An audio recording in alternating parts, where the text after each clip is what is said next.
Hello and welcome to today's video. Today I have 5 tips for you for wrinkles. A majority of these tips are makeup related. I do have a couple bonus items that are not makeup related necessarily, but I also want to say if you have any other tips or tricks that you have not heard in this video, make sure you leave them in the comment section because we need to share the wealth. We all are out here trying to not have to pay for Botox, so make sure you leave that in the comment section and let's go ahead and get into it. Okay, as we get started, I'm going to outwardly process at you because that's just what I do. I know when I first started watching makeup YouTube like years and years ago, I started into like just how to wear makeup, and quickly it became, I think I realized early on that I had an issue with appreciating my makeup because it would settle into wrinkles.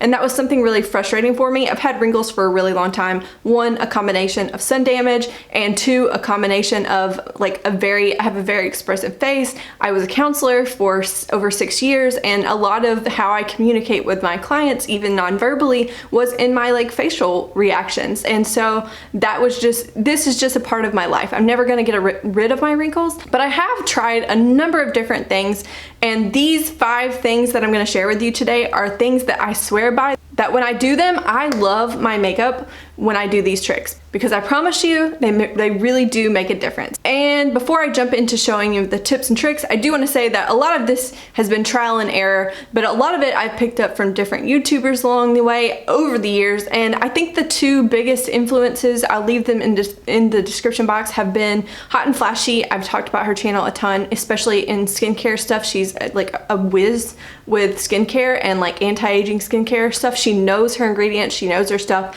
I will leave her stuff linked below. And then the other person that sticks out in my head is Wayne Goss. I know occasionally I've picked up some tips and tricks from him being a working makeup artist. So yeah, I had to mention those 2, but let's go ahead and jump into the first tip. Okay, my first tip, if you watch some of my get ready with me's and that kind of thing, you're no stranger to this tip, but I always do my eyeshadow first. Now, a lot of people on YouTube here do their eyeshadow first, but they do it because of fallout reasons. Like if an eyeshadow is too pigmented and you have maybe too much on your brush, that some of it will fall down, and if your makeup is done, then you will have a little bit more trouble cleaning that up. For me, it's about wrinkles. Like a majority of my wrinkle issues are up here on my forehead, and so when I do eyeshadow, I notice it, like it's always something that I just kind of cringe about when I watch you get ready with me, is how much my forehead like wrinkles while I'm doing my eyeshadow. So I find that if I don't have, you know, primer and foundation or powder like piled up on my forehead and then I'm doing that, like it's so much better. So what I'll tend to do is just make sure that my face is primed. I like to use either a hydrating primer or an illuminating primer. Sometimes I'll mix them and put that on, and then while that's trying to dry down and soak into my face, I will do my eyeshadow. Always. And it makes such a huge difference. There's not a lot of heavy weight, again, sink into those lines or settle into those wrinkles. And then I go on and do the rest of my face makeup afterwards. And it honestly makes such a difference for how visible my forehead wrinkles are. Obviously, I still have them, but hopefully, I don't know if you can tell in person, like unless I really like wrinkle my forehead quite a bit while I'm talking, you don't notice them if I just like leave my face normal and don't like make expressions. Like they're not really that noticeable when I do this trick. And it also goes without saying that I try to do my brows before as well, because again, anything that I can do to minimize having to like squint my face and squish my face up while I have already put on foundation and powder and all that, the better. Because again, even though I set my face with powder, sometimes I find, especially later in the day, that as your oils start to poke out, your face makeup can still move around some. So again, the best thing to do is try to minimize that forehead movement while you're doing your eyeshadow and while you're doing your brows, and then put your face makeup on afterwards. Okay, tip number 2 is one that I am just in love with. So I'm not really trying to talk you into buying products, but for me, this is one product that I will mention like as a standout thing in my makeup routine when I want like a flawless face. I will sometimes not do this, like if I'm wearing everyday makeup and I'm not going out and I don't care who sees me, I won't. This is like a special occasion kind of tip and trick that I use pretty much any time that I'm going somewhere where I think my makeup really matters. So what I'm talking about is a high coverage concealer. My go-to is Tarte Shape Tape. Now there are other full coverage concealers that work for other people. Whatever high coverage concealer works for you, that's the one I would suggest going with. So what I do with this is that I correct all around my face. Like today I had a little bit, some acne bits left over here on my cheeks, so I just dot them on really, really lightly. And then I also have pretty severe sun damage up here, and I have sunspots up here and on my cheeks, and so I'll dot some concealer all over that. And then I also go ahead and do one layer of concealer underneath my eyes.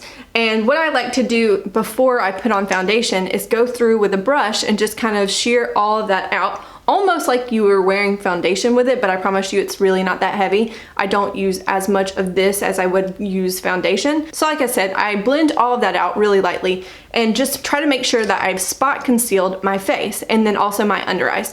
And I find that it just helps, like in that sense of less is more, it kind of is true as we age. Like the more I pile makeup on top of wrinkle or problem areas, the more it's gonna move around and settle into those areas where I don't want it to settle.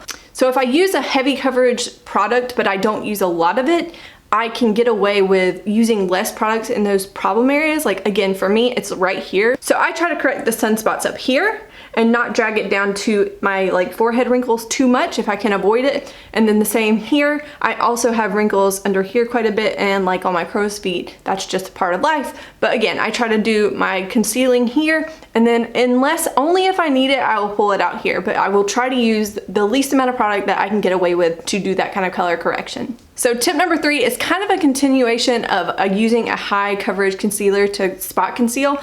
I use less foundation. That's my tip number 3. It sounds kind of funny, but honestly, again, foundation, if I go too heavy, it's gonna sink into those lines, it's gonna sink into those wrinkles, and I'm gonna really see it. So after I've concealed my spot concealed my face, I take a little bit of foundation, I put most of it on my cheeks. I try not to bring it up under my eyes. I do not bring my foundation up under my eyes. I leave that to the concealer. That is concealer jobs only. And that's the only thing that I bring that far up under my eyes, because if I brought foundation, or if I had concealer there and then I put foundation there, it would be too heavy, and again, those wrinkles would really, really show way more than they already do. And the same thing can be said about my forehead. I try to make sure that any foundation I put, I start up top, I blend up top, and then I'll take whatever product's left on my sponge and I'll kind of bring it down. I'll blend it down, but I will not like start by like putting a blop of foundation right in the middle of my forehead where those like wrinkles really show, because if I did, I would just end up putting too much product onto that wrinkle area, and then therefore it would settle into them or be way more noticeable. So I hope that makes sense, but it really is true. Less is kind of more when it comes to wrinkle control. Okay, tip number 4 for me is one that I am, again, die hard for. Not necessarily this product, but powder in general. I've used up a full Coty Airspun, I've used up a full Maybelline Fit Me Loose powder, and then I'm almost done with this Bare Minerals powder. Pretty much every powder that I've ever used up and almost every powder that I've tried works for me. So I don't really have a powder to suggest, but just the idea in and of itself of powdering your face is gonna help set down that makeup. Now, I understand some people don't want to be too powdery and they don't like that dry feeling. For me, even if I have combo skin, so the outside of my skin can be very dry, and the way that I deal with that is that when I powder my face, I use a fluffier brush so that I'm not depositing like a ton of powder onto the outside of my face. And then I like to use a wet sponge and apply powder to my under eyes, because I can look dry into my under eye area, but I have to set it down. If I do not set it down, that foundation and that concealer is going to sink into those wrinkles, and it's going to settle there and it's going to collect there. So I have to use a powder. It's necessary for me, but there are tips and tricks like using a fluffier brush or using a wet sponge or this powder in particular. Now, while it's probably not my favorite powder I've ever used, I can see how this powder would work for a lot of people. This is the Hydrating Mineral Veil powder. It's so finely milled and very lightweight that if you were someone who struggled with using powders, finding the right powder for you, it's important, because honestly, if I didn't set my face, again, you would just see nothing but wrinkles on my forehead most of the day. Okay, my 5th tip deals with highlight and blush. So I remember distinctly when I was watching YouTube and learning to get into makeup way early on that a lot of people were saying, especially some of the beauty gurus who were giving tips about crow's feet and wrinkles in that area, they're kind of like, back in the day, they used to tell you can't wear highlighter. Highlight will emphasize that texture is what they always said. And they're sadly kind of right. But if you're like me, I love highlight and I will never give it up, like ever. Me and highlight, we are ride or die for the rest of my life. I'm probably gonna wear highlight forever because I just love it. I love it. But with that being said, I found a tip that has really worked for me, and that is the manner of applying highlight before blush. For me, because I love highlight so much, I sometimes can go a little too hard with it. So what I like to do is put it on after I've done my bronzer. I like to put it on the high points of my cheek. Sometimes if I'm feeling it, I'll put it onto my brow bone too, which is okay because while I've done my brows, I haven't set my brows with the brow gel, so I still color correct that area. If I get highlight in my brow hairs, it doesn't matter because when I put my brow gel through, then I color correct that. But I will put highlight in this like C-shaped area, and then I will go on top with my blush, and I will use like my fluffier blush brush to kind of blend that out. And I always kind of work up and back. I don't want to start down too low in my cheek area because your cheeks, it can age you too. That's a whole nother like tip and trick there. But I will kind of use my blush just to kind of make sure that my highlight is not too intense, and yet I still get this really pretty sheen of my cheek. I still have it where I want it. I still get to wear a beautiful highlight, but it's not something that I feel overly emphasizes those like crow's feet or those wrinkles in that area. Okay, so those were 5 tips and tricks makeup wise. I have 2 tips and tricks for you that do not deal with makeup necessarily, but I feel like for me they've been game changers in the way that my wrinkles appear, and like they give me a lot of confidence. So I wanted to mention them. One is water consumption. If you are not drinking water, your wrinkles will appear to be more drastic on your face. Like when I'm not properly hydrated, I feel like my face looks more dehydrated and those wrinkles appear to be almost deeper. I mean, they're probably not, but in my subjective opinion, makeup sits differently on my face when I'm hydrated versus when I'm not hydrated. So I have to give a shout out to this here. I bought this on Amazon. It's only about like it's less than $15. This holds a gallon of water, and I'm someone who, I used to have like a normal person's water bottle, like a normal size human being's water bottle, and I would maybe remember to refill it, and then I wouldn't drink it once I refilled it in a day, because you're supposed to drink like at least 2 of those. So for me, I have to have something like this that I fill up once in the morning when I wake up. First thing I do when I get out of the bed is make sure this is full, and then my job is to drink it the rest of the day, and I have no excuse. This here has made such a difference in me being able to get all the water that I need in a day, so I wanted to throw out that if you're not drinking enough water every day, you may notice that your wrinkles appear to be a little bit more intense. Now, I would challenge you, if you are not someone who drinks enough water in a day, give it a try. Do it for, I mean, you have to do it more than one day, but give it a try for a couple weeks, and once you hit that like water goal consistently over a couple weeks, feel free to come back and tell me if you notice a change in your skin, because I honestly do, and it is something that I am like, I'm really strict with myself about. Now that I have this bottle, I have no excuses.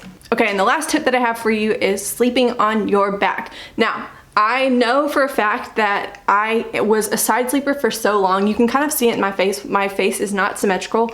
And also, like, there's one side of my face that's a little bit more droopy than the other side. I think it's this side. Like, for example, I think it's the side that my eyelid creases a little bit more heavily than the other side. And that honestly is because of me being a side sleeper for so many years.